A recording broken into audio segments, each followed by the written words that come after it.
Welcome to another episode of Behind the Sale. I'm Matt Steinwede. This is episode number 2, so just brand new. On this one, this is all about like, how does real estate work? What do you need to know? What do you look for? I'm going to start at energy. So the energy, and this is for owners thinking of selling your house. It can be for buyers as well, but mainly owners I'm talking about. So when you sell your house, it's a bit of an emotionally, it can make your emotions go up and down. So it's a bit like an emotional roller coaster. Here's what I want you to think about. The owners that get real anxious and almost try and manufacture the sale. So they're like always checking on things and micromanaging the process and getting really uptight and where's this up to, where's that, their sales never go that good. Their sales rarely go that good.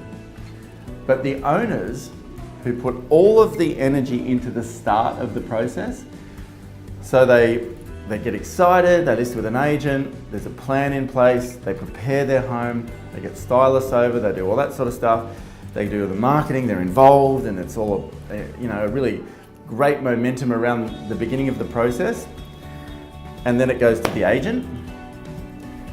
You've just got to let go. So you just got to let go at that point. Because what happens is, I want you to remember this, the most dominant energy will rule. So if you get, if you're uptight and you're constantly like involved in everything and trying to be the agent and the owner and this and that, and your anxiety comes across everything, the buyer has to match that energy. Because what I've found is 99% of the time, well actually 100% of the time, the buyer and the seller match. The energy of the home and the energy of the owner will attract a likely purchaser. Interesting thing, when you do find a purchaser that's like, if the owner's really uptight and really hard to deal with, the buyer is the same.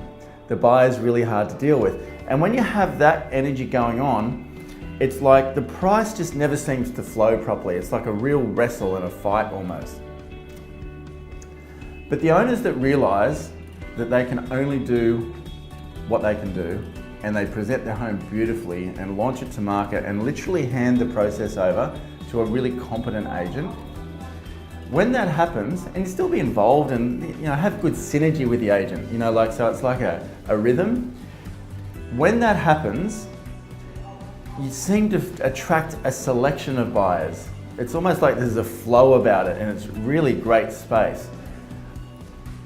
And most of the time, you'll either get a really strong buyer that pays a price that's like out here somewhere, managed by the agent, but you a lot of the time get competition because you've got a selection of buyers.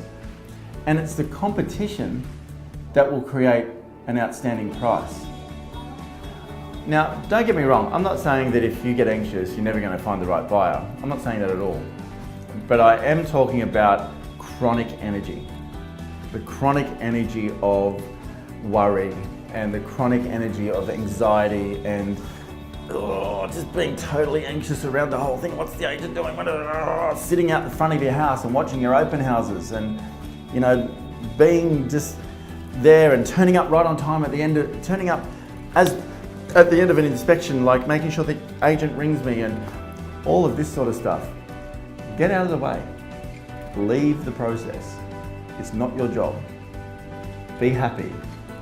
Work really well with your agent. Have synergy around the process. Understand you can only do what you can do. Market your home well. Feel the flow of the process. Be a part of the flow. And you will see how good the result will be. That's 25 years of selling houses, and that was why this is one of the first videos I've done, because time and time and time and time and time again, I see it happen.